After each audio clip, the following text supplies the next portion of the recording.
head of the APC as jostle for presiding office roles that need dimension ahead of the next week inauguration.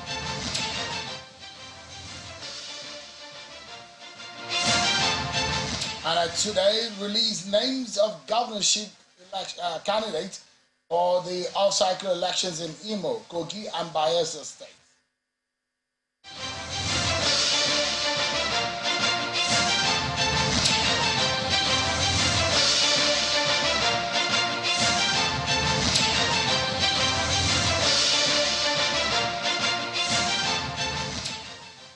Many thanks for joining in, everyone.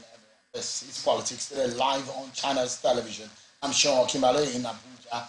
It is now clear those who will be on the ballot in the governorship elections slated for November the 11th in Kogi, Imo, and Bayelsa State.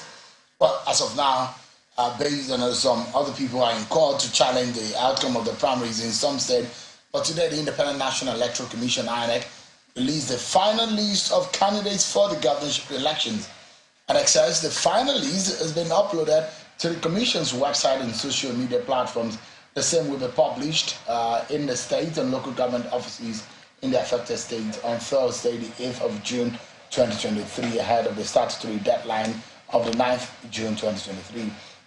According to the statement released by INEC, the Commission says all 18 political parties nominated candidates in Kogi State, while 17 political parties in Bayelsa and 16 in Imo State. The list also shows that 2 political parties are fielding female candidates in Bayelsa State and 1 in Kogi State and none in Imo State. The National Democratic Coalition, NADECO, a very strong pro-democracy group, one of those groups who fought for the return of Nigeria to civilian rule during the military days, have today congratulated President Bola Tinubu for his emergence as Nigeria's #1 citizen. In a letter signed by its General Secretary, Chief Ayo Okpadokun, the group says it is gratified that one of its most prominent leaders, who in fact contributed significantly to the titanic democratic struggle, the campaign that the organization had to embark upon on behalf of Nigerians to restore democracy to Nigeria's divine destiny, become the elected president of the country. The group then went further to say that they would like to remind President Tinubu of the most important demand of their common and just struggle, which was centered on the imperative necessity to return Nigeria to a federal constitutional governance upon which our democracy was secured. NADECO, in that statement signed by Chief Okpadokun, says, quote, "Fortunately, your own party established the Governor El-Rufai Committee, which recommended that the APC government should immediately fulfill its promise to return Nigeria to a federal constitutional governance as contained in your manifesto. All that we, NADECO, on behalf of the silent majority of Nigerians, expect you to make Nigeria respond to our manifest destiny of providing leadership to the black race, which is looking up towards us to take our rightful place in the global diplomatic leadership in order to prove that black civilization is consequential and important as others for the growth and advancement of humanity." End of quote.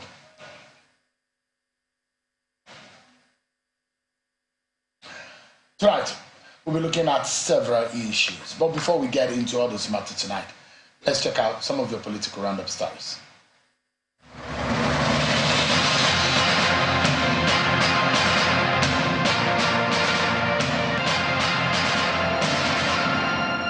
A federal high court sitting in Abuja has struck out the suit filed by 5 residents of the Federal Capital Territory seeking to stop the inauguration of President Tinubu as President of the Federal Republic of Nigeria. The court, presided over by Justice Inyang Ekwo, struck out the suit on the grounds that the plaintiffs lacked local standing to institute the matter, lack of jurisdiction of the court, and failure of the plaintiffs to demonstrate to the court that a similar subject is not pending before the Presidential Election Petition Tribunal, which proceedings are ongoing. Justice Ekwo NADECO consequently ordered Mr. Chuks Nwachukwu, the lawyer representing the plaintiffs, to pay the Attorney General of the Federation and Chief Justice of Nigeria, listed as first and second defendants in the case, the sum of 10 million naira each. The Senate has approved the request of President Bola Tinubu to appoint 20 special advisors. The approval came at today's plenary after the Senate President, Senator Ahmed Lawan, read a letter from President Tinubu requesting the upper legislative chamber's approval to appoint the aides. Senate leader Senator Ibrahim moved the motion for the Senate to consider the request, and the Senate Minority Leader seconded. The Senate then voted in favor of the appointment of 20 special advisors by President Tinubu. A second-term member of the Ekiti State House of Assembly, Honorable Adeoye Arigbasoye, has emerged Speaker of the Ekiti State 7th House of Assembly. He was solely nominated and unanimously accepted by the 26 members of the House of Assembly at its inaugural session. Mrs. Bolaji Olagbaju also emerged as Deputy Speaker of the House. Ibrahim Balarabe Abdullahi has been voted as Speaker of the 7th State House of Assembly of Nasarawa State. The Speaker was elected by some members of the Assembly outside the Assembly complex. The election took place in one of the ministries of the state with the mace and clerk present, while other members who are in support of Daniel Ogazi are still occupying the House of Assembly complex. The inauguration of the 24 members-elect of Nasarawa State House of Assembly was initially said to have been postponed, with indications from the acting clerk of the House, Ibrahim Musa, that the postponement was based on security advice issued to the governor, Abdullahi Sule. Former Governor of Rivers State, Nyesom Wike, has been reflecting on his performance in the helm of affairs in the state for 8 years. Mr. Wike, at a media chat with journalists, said he fulfilled his electoral promise to the people.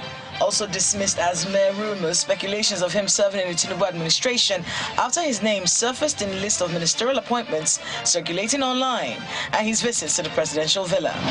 And finally, the former secretary to the government of Imo State and leader of the All Progressive Congress Nowhere North local government area of the state, Mr. Jude Ejogo, has declared his support for the re-election of Governor Hope Uzodimma.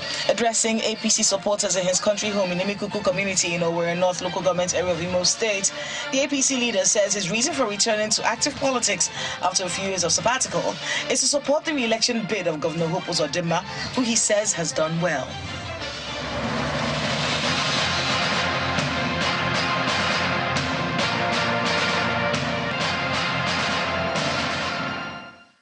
Everyone, there you have it. You've been served with your political roundup stories, and let's get straight to our conversations for tonight. The past week has been a rocky start of some sort for the President Bola Tinubu, but it appears he's now trying to find its feet in the presidency now in the middle of the challenges of steering the affairs of this nation. Part of his duties constitutionally, though, will be to secure Nigeria, ensure prosperity of Nigerian people, and also play the politics of this country right. Let's get talking about some of these issues. One of it is the looming and the imminent politics of the leadership of the National Assembly as part of the formula of the APC for the presiding officers' positions in the 10th National Assembly, which will be inaugurated on the 13th of June this year. Someone like Senator Sani Musa is saying that he's not backing down and will run for the Senate president despite not being favored by the APC. Take a listen to him.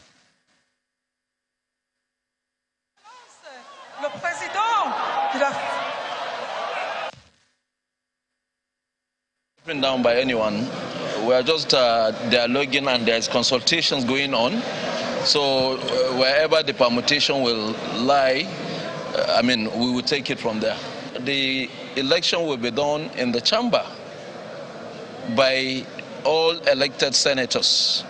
So the issue of going against the party does not arise because we are party faithfuls.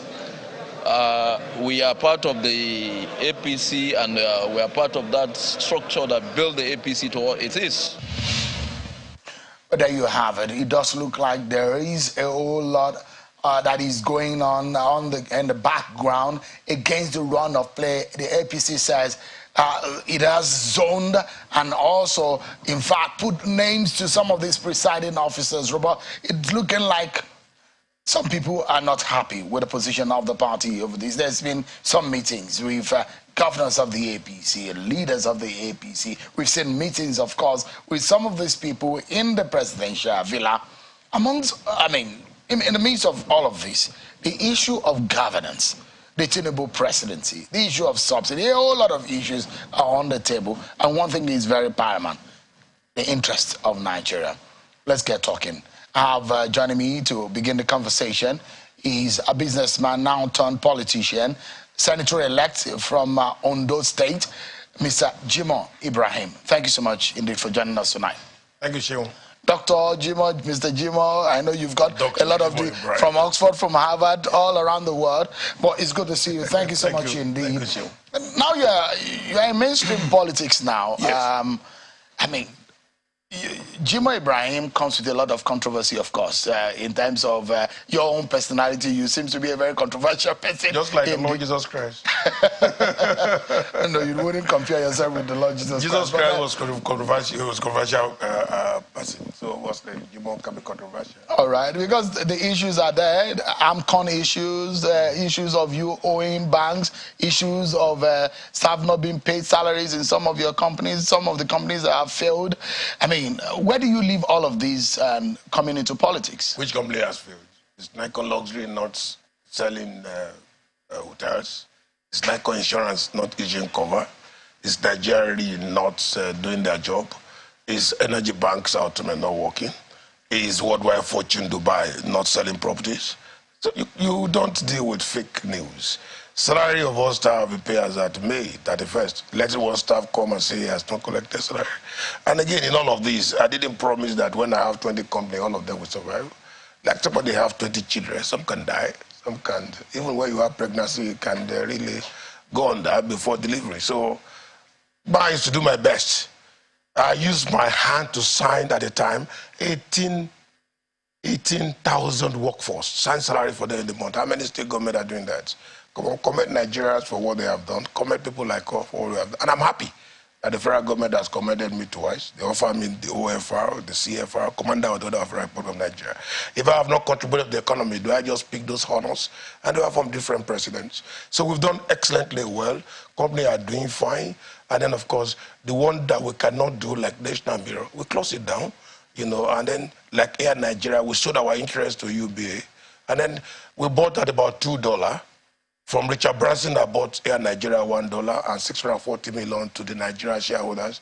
And I sold for $34 million. Is that a bad issue? But you took over a newspaper. What about that today? Well, the newspaper have to come, have to be closed down because it has to be arrested. Because I saw some mismanagement. And like onto journalism, you know, journalists are not good managers of resources. They are good brained people in paper and English language, but to turn things around isn't easy things. And when we are ready again, we bring it back. It's in the theater. So obviously, you can complete the theater for 10, 20 years. Just well, like your person is not the focus of this interview tonight. But I mean, and the owing bank, you did your own bank. I don't own bank. I borrowed 22 billion naira from UBA. I used 137 million pounds as deposit for collateral.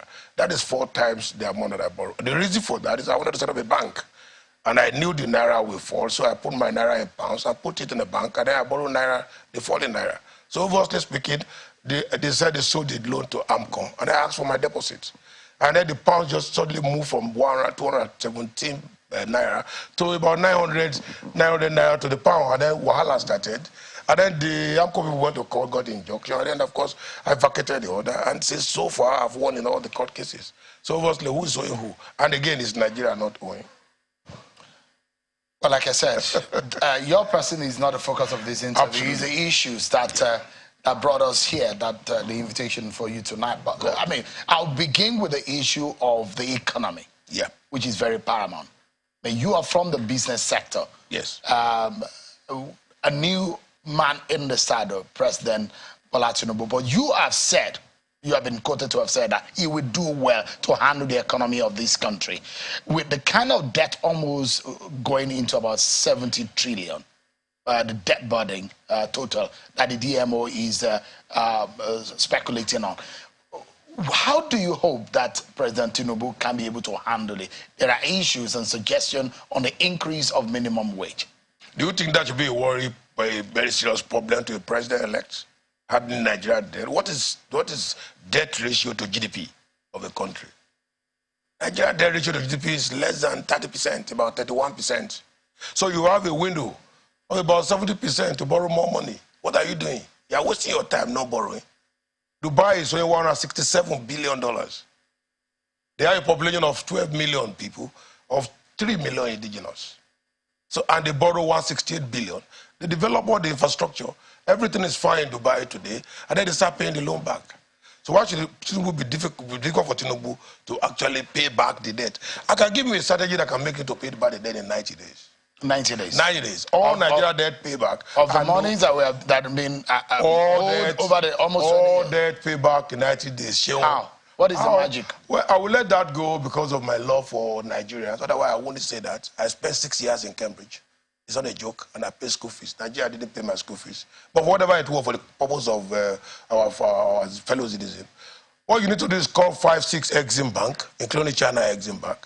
Take a loan about 10 times or 5 times your whatever you are owing currently, and then do a bridge gap financing, and then pay off what you are owing, and then you have surplus. Do a repayment program for 40 years, and then have an honorarium period of 10 years, and you are out of the debt. So you free many things, and you can negotiate with the creditor. Because I'm going to pay you now all the debt, give me 30% discount. They do that. So go to 5-6 Consortium of Exim Bank. I have my friends that we did MBA and PhD together in Cambridge, in Exim Bank Russia, Exim Bank Australia. We have David there. You have Sun in China. So these are directors of operations. Let's get consultants, get people that have knowledge. Get about 5 or 6 Exim Bank together, give a loan of $100 billion, pay whatever you are owing now, and then it means you are free for the loan. The new $100 billion loan, put it on 40 years repayment, do a moratorium of 10 years. You don't have any obligation. Sounds easy. Yeah, it's easy. But for a country that the past government says that revenue has been a major problem. Yes.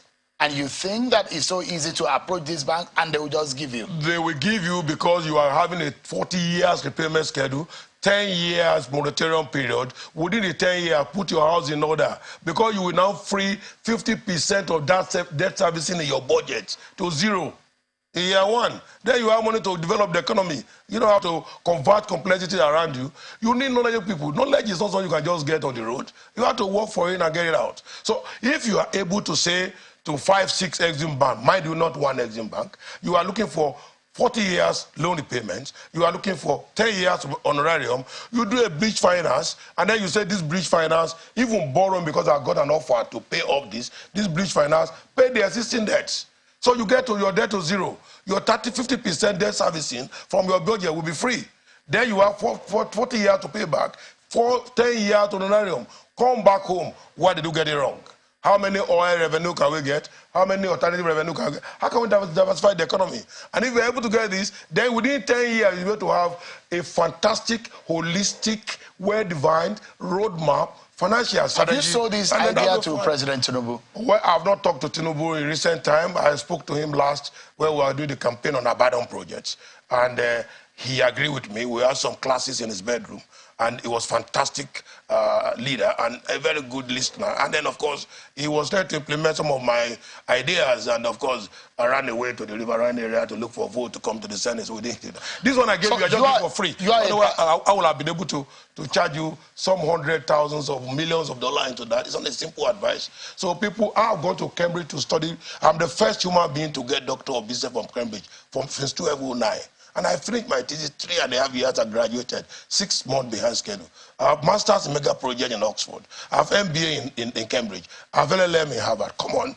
I have invested in knowledge. So if I'm telling you all of this, it's something Nigeria can do. But if you don't consult people that have the knowledge to give you... But you are a member of the APC. Yes. I mean, shouldn't you be offering some of this knowledge that you have to your party? Did APC pay my school fees? But why are you a party? Did APC go to me in Cambridge when I was sovereign and riding on bicycle, and I had to put private jet back and fall down 3 times on bicycle? But what's the essence and I was crying at night. What's the essence of you going into politics? It doesn't matter. I will give my knowledge, but you can't force me to give my knowledge. Come on, you have to be appreciative. You need to come to me and ask and give me the respect. Then I'll give you the knowledge. You don't want to do that. If you are my son, I will not give you. It's easy to come by.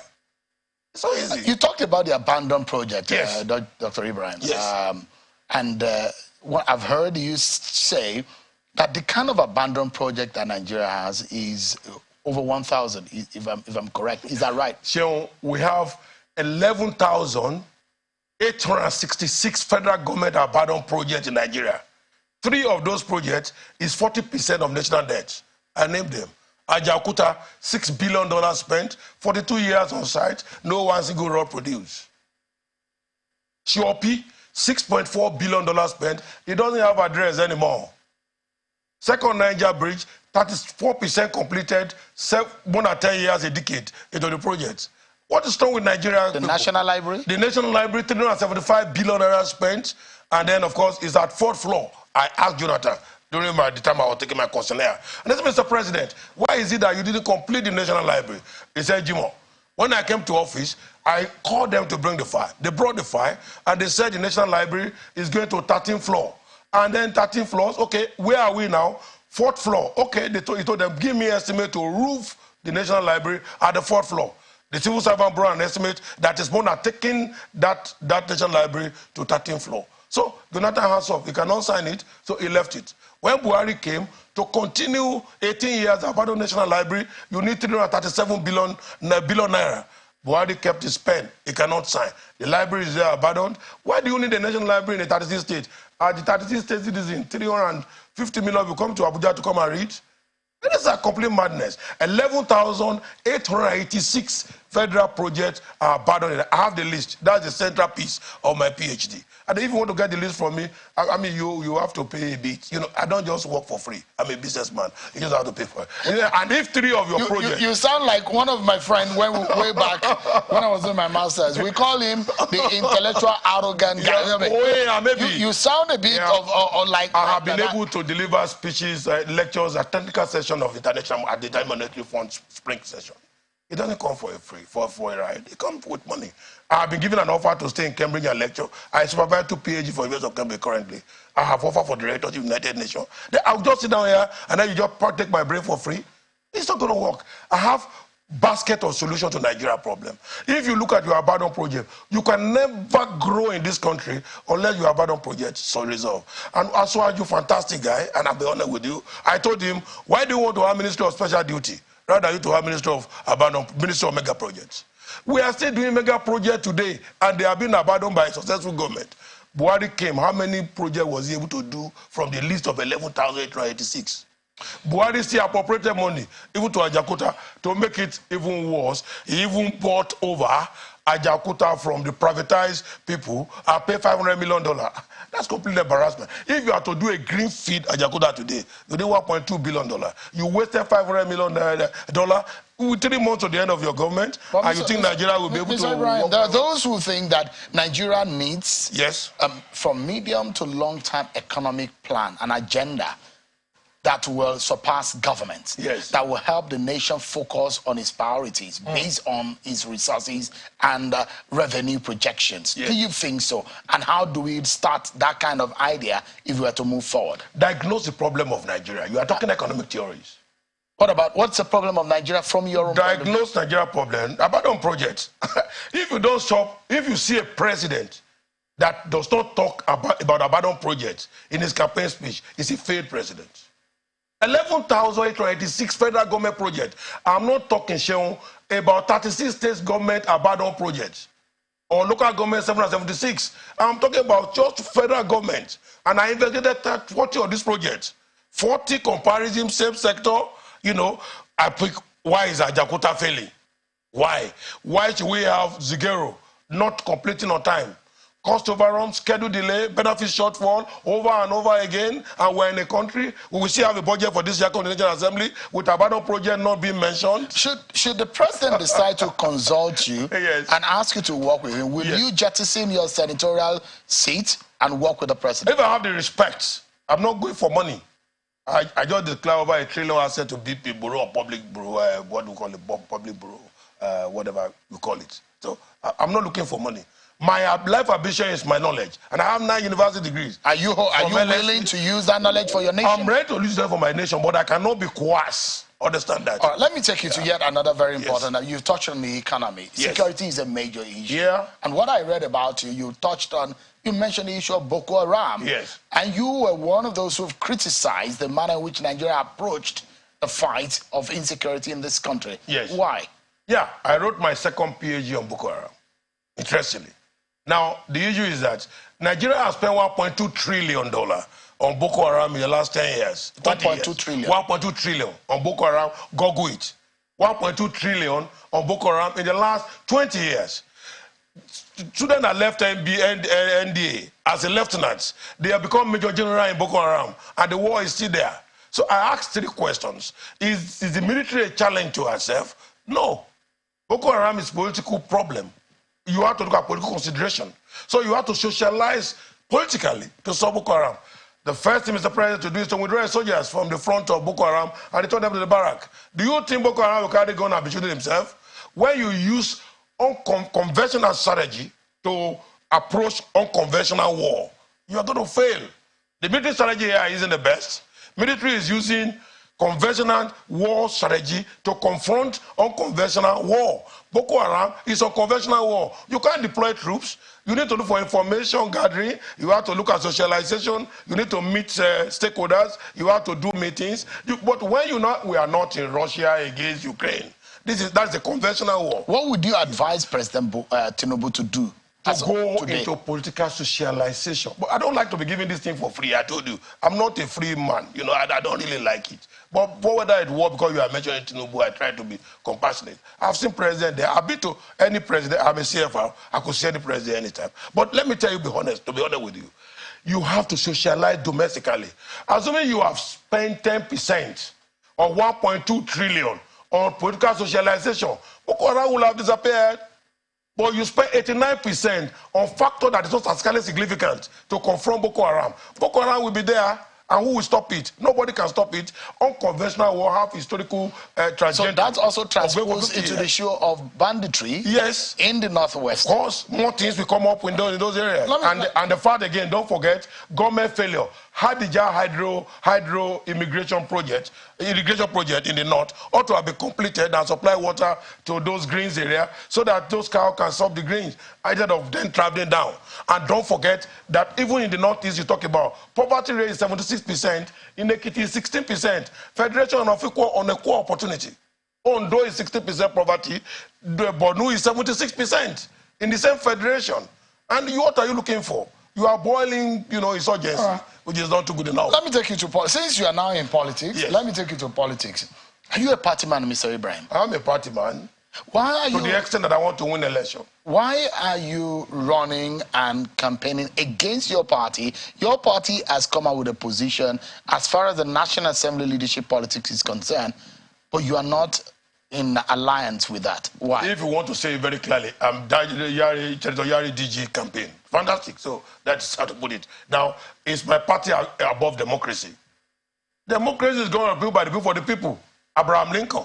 So my party said this is their desire. Do they say by compulsion you should go and vote for somebody? And what offense has Yari committed that I cannot run for the presidency of Nigeria?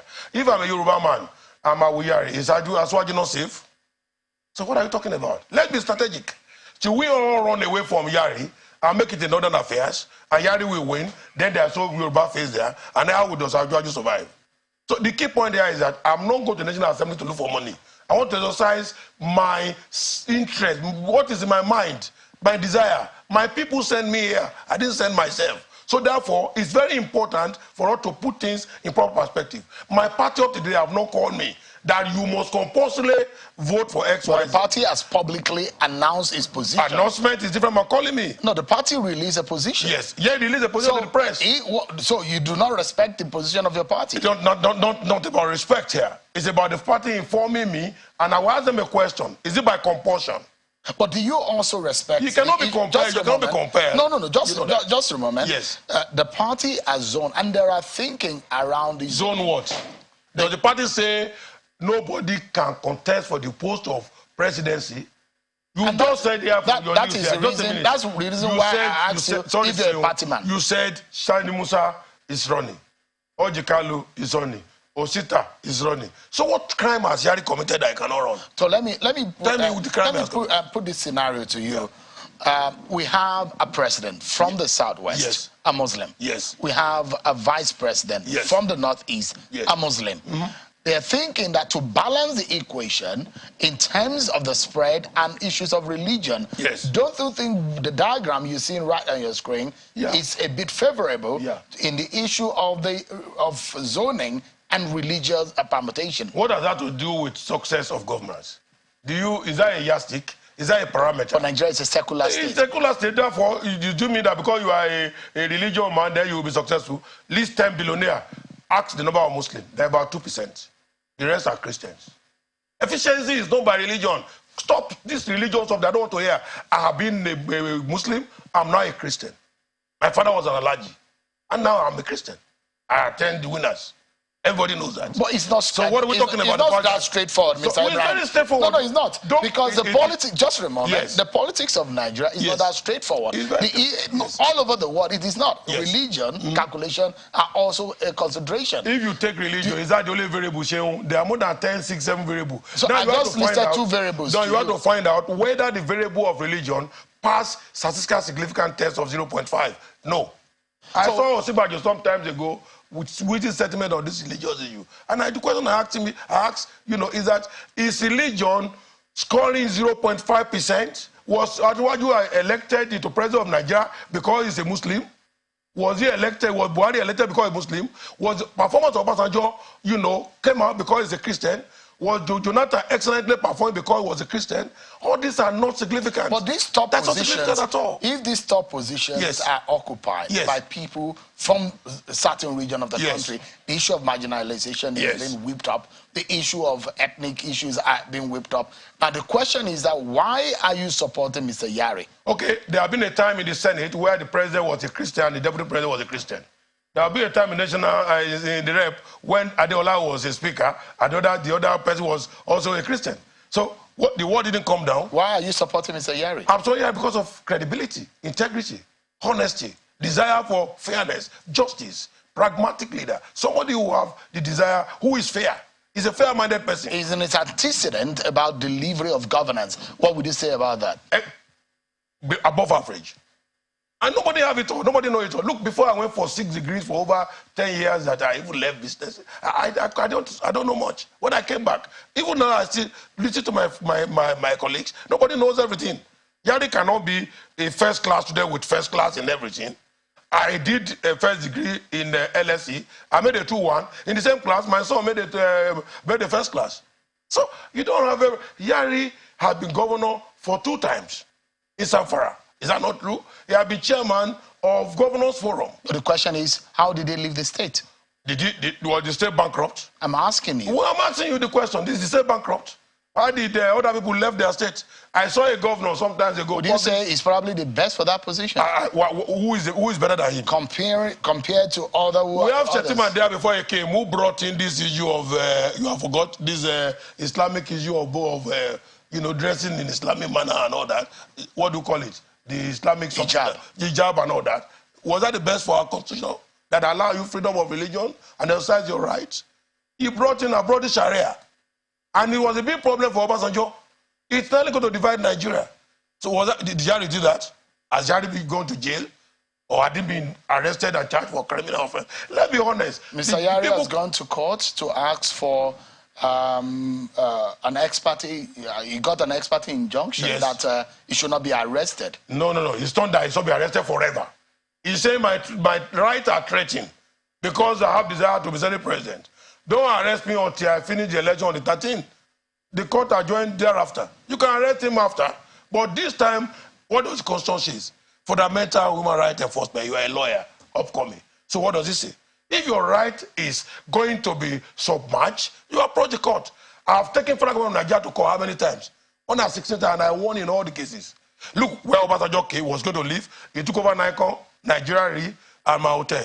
I told him, I'm not begging anybody in Nigeria. I'll collect my company back. Because, they are sure, in Ojukwu and Lagos State government, say what?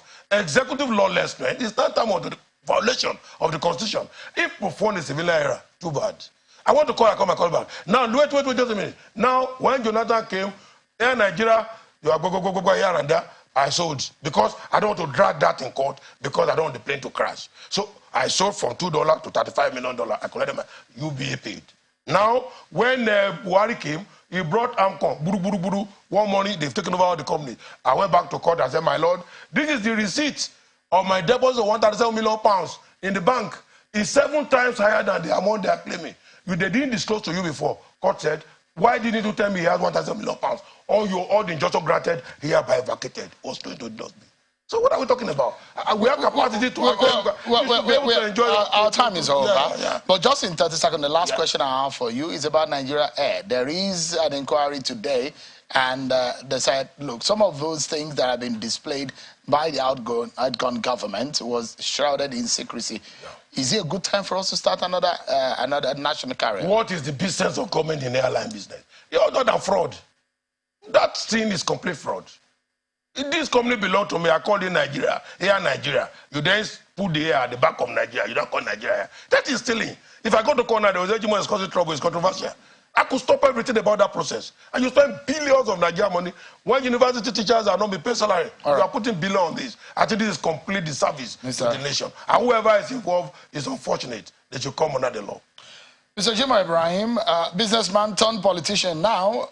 Thank you so much indeed for your time. I appreciate it. Thank you. Nice to be with you. I appreciate it. Well, we'll take a break, everyone. And when we come back, we will be getting the perspective of the Northern Elders Forum on the National Assembly, leadership politics, and the state of the nation. We'll be right back, everyone. Welcome back, everyone. Let's get back to the conversation.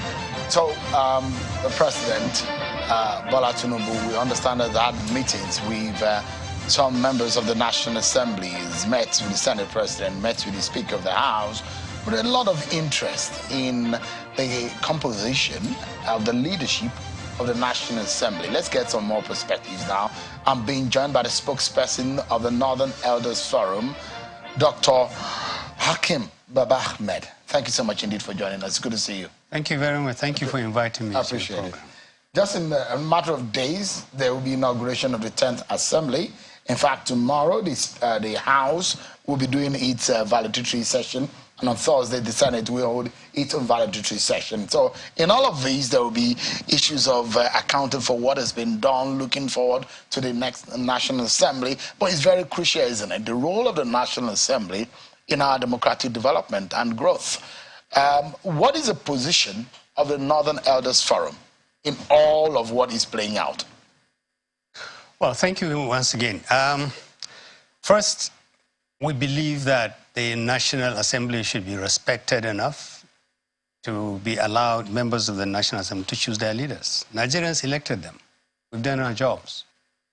From this point on, they should be trusted to exercise judgment over what is right for the country and for the legislature. The independence of the legislature is absolutely crucial. It should not be compromised in any way or form. And so we believe that legislators are people who are responsible, voted for. The legislature is an extremely important organ of government. The executive has no business dictating to them who should be their leaders. So we believe they should be independent. You don't think that there should be a handshake? No. Shake all the hands you want, but don't tell them who should be their leaders. They are no children. So you disagree, the forum disagree with the position of the APC? Yeah, we disagree with any arrangement that tells an elected representative, not his own people, but someone else, to go to and choose someone else. They can exercise, they should consult, they should respect their parties, but ultimately they exercise responsibilities that the party itself cannot intervene in, shouldn't intervene in. And it's dangerous for democracy, for the party to go to the lengths it goes, to tell legislators who have been elected by their constituencies, not by their parties. Their parties fielded them. They were elected by people who believe. But shouldn't the party, if you're one person that you understand the politics of the, you've been a chief of staff to a former Senate president, so you know. The danger, of course, and you were a chief of staff to someone who controversially got into the position against a run of play. So in that sense, you understand the role of the party and how that should play out, because the party's agenda should also be taken to the National Assembly. That is what we see in other climes. So in that sense, are you saying that the political party that has a majority stake in the National Assembly should not be involved at all? I think we should respect legislators to know enough that they know their party people. They know they should be loyal to their parties. every argument you bring, respect for the party, balancing, equity, these people know about this. They're politicians. Why should we assume that they don't know what to do? What is the right thing for the country, for their constituencies, for their regions? Why should we assume that? These are highly educated, highly respected people, politicians, frontline people. What, for example, would be your own suggestion in terms of the balancing of the equation? Well, we think that every part of the country, as much as it is possible, should be seen somewhere along in terms of the top hierarchy of the government. This is important for inclusiveness. However, we should respect the people, the 109 senators and the 360 are members of the House of Reps, to also know that. And therefore, to conduct themselves in a manner, select their own people in a manner that reflects that understanding. But beyond this, you can't tell them what to do, and you shouldn't tell them what to do. Okay. Let me allow you to listen to this soundbite. And this is from the governor of Rivers State, former governor of Rivers State, that is Governor Nyesom Wike, who today gave his own analysis of the reason why the permutation or the arrangement of the APC should be followed. Take a listen to him. There's something going on in the country now about the Senate presidency and the House thing. Sure. And anybody knows my position. My position is the presidency should come to the South. Ask me why. People, you see, I don't understand how this country operates. People are so selfish. If you agree that the presidency should come to the South, tell me in truth, where should you go now? In truth, it can't be in the Southwest, right? Yeah. How will it be in the Southeast? South has only produced one Senate president, 1979, Joseph Wales. Southeast has produced over 7. From former Governor Wike's position, it's political mathematics. What's your own view? You know, when you speak like Wike and all this South-South, all this South-South, you provoke an argument that we really don't want to go to. The Northwest gave President Tinubu his largest votes, well, from his own, his largest votes. So if we are going to go by this, we should say that the Senate president should go to the Northwest. That's political. That's a political calculation.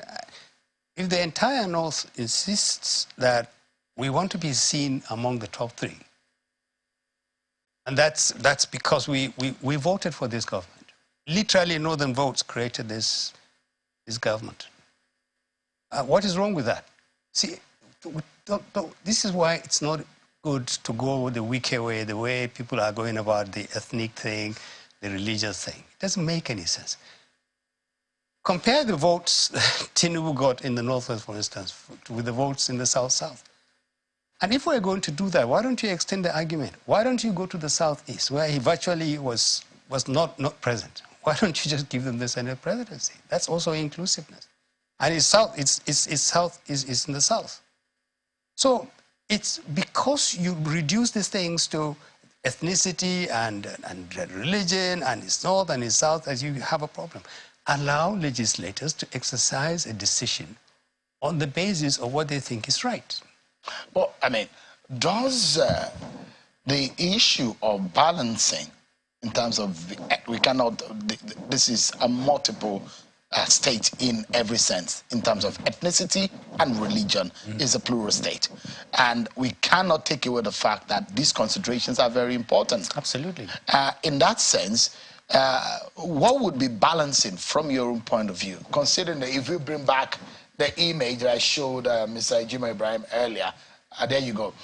You have a Southwest president, a vice president from the Northeast. Now, are you suggesting that we should have a Senate president from the North? I am suggesting that for many reasons. First, it is important to allow every part of the country to feel important. And one way in which you can do that is to allow a Senate president from the Northwest. There are 6 or 7 states from the Northwest. If you do that purely in terms of the votes that the Tinubu presidency got, the Northwest should have the third position. If you want to introduce inclusiveness, the president and the vice presidency are virtually the same thing. So you're looking at the third position, and then you should reward people who are loyal to you. Now that's one way of arguing. And all these things we're talking about, me and you and Jimoh, the legislators know it. All we are asking for is allow them to choose. Don't be calling them like small boys and telling them, the party giving them a formula, the president telling them this is the way I want things done. They will not tell you what to do. That is not constitutionalism. So is the North saying that because we gave much votes to this government, we need that reciprocity? Is that what the North is saying? If the North says that, is it wrong? I'm asking, is that the position? No, I'm asking you, would it be wrong? No, I mean, because the question is, I thought that the agenda of this whole thing is about Nigeria.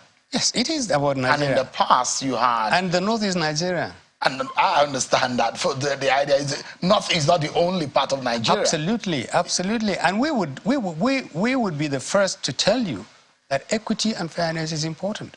And that equity and fairness is also contingent.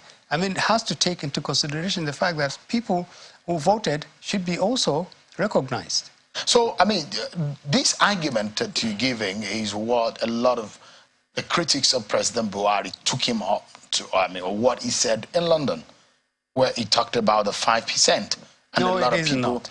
And a lot of people criticized him that's not about fair. that. I mean, if you are saying that those who voted for you should reap the benefit of the highest offices in the land, considering the many interests of the country in terms of the peace, issues of equity and justice. So that's not the argument by far. We have condemned President Buhari for making that statement. And we come from the North. And that is an advice I would give to any politician. Don't ever, ever point at people who have exercised their rights to choose who they want. Don't point at them with percentages as if they have committed a crime. The Southeast didn't do anything wrong by giving him 5%. That's how the people voted. I'm not saying the North only on the basis of the fact that the Northwest gave Tinubu his largest number of votes. For that reason alone, it should be the North should have position number 3.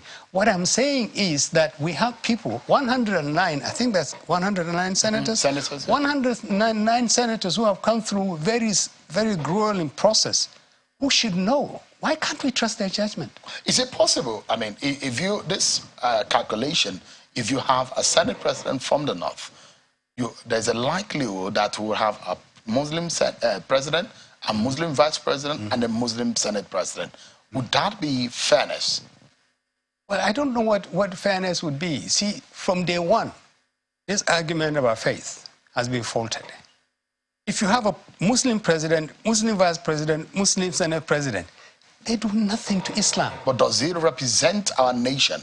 No, it doesn't represent our nation. The argument and those who are in favor of considering ethnic and faith issues are that, I mean, and I'm one of those who I do not, if you know my background, you probably know why I have a very secular, I have a very generous beliefs, and I'm from Kwara State. Sure. I was born and bred within in a densely Muslim population. I went to the Quranic school with my friends. So I understand the tendencies, and my grandfather was a Muslim. My father has a Muslim name. So in that sense, I understand some of these tendencies. But the question is that Nigeria is supposed to be the underlying issue, the bottom line. And all of these differences that we have as a people needs to be put in consideration. And these offices need to reflect the multiplicity of our nation, the nature of our country, shouldn't it? Let me say this to you. We are from the North. The North is plural. There are Christians, there are Muslims. We have 19 states. There are APC states, PDP states. We have Christian governors, we have Muslim governors. We know that there's absolutely no difference in the lives of ordinary people, whether the governor is a Christian or a Muslim. We know this. We had a Muslim president for 8 years in this country. The North has never been as bad as it has been. It did nothing to the North. It just made it worse. We know. So if anybody is in a position to preach to Nigerians to be wary about this faith thing, it is Northerners. We are not making this case, and we are not going to be